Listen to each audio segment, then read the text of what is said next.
Lumangoy, maglaro, sumayaw, magpunta sa farm at sa paggawaan ng red wine. Ilan lamang yan sa activities ng mga grupo ng mga Pilipino na masaya nagtungo sa Atzeneta del Maestrat, Castelio.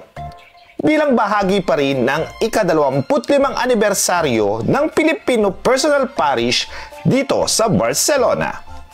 Ito na rin ang panimula ng paghahanda ng Grand Reunion Celebration ng lahat na naglingkod bilang mga altar servers sa nasabing parokya.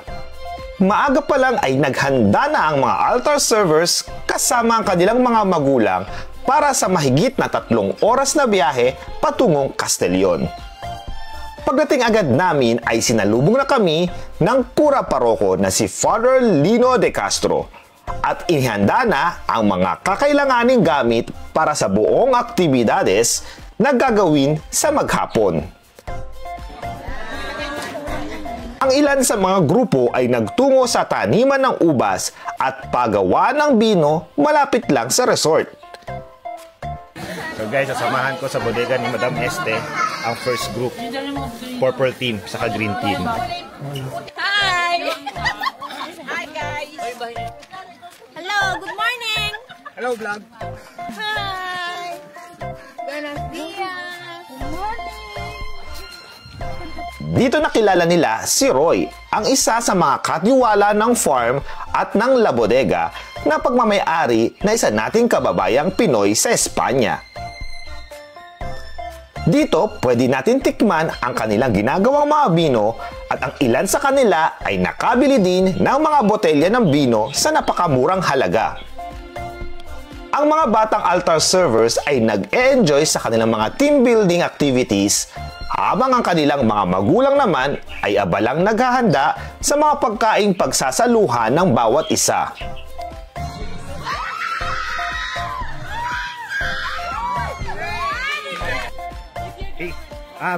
Nagpalipas oras ang ilan sa mga kasama naming mga titas at lolas na higa sa damuhan at nagpalakad-lakad sa paligid ng resort.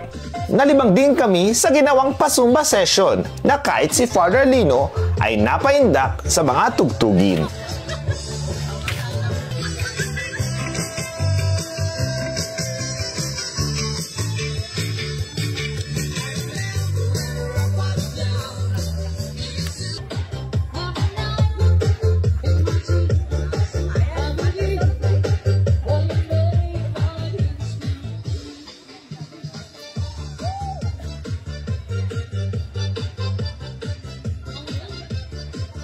Natapos din ang paghihintay ng lahat at dumating na ang oras ng pananghalian.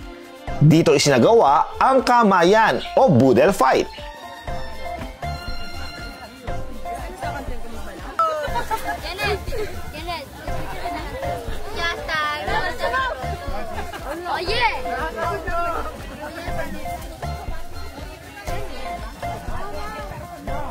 Matapos ang pananghalian ay nagpatuloy pa ang mga ilang aktibidades ng mga altar servers at ang pinakahuli na mas nag-enjoy sila sa paglalangoy sa resort.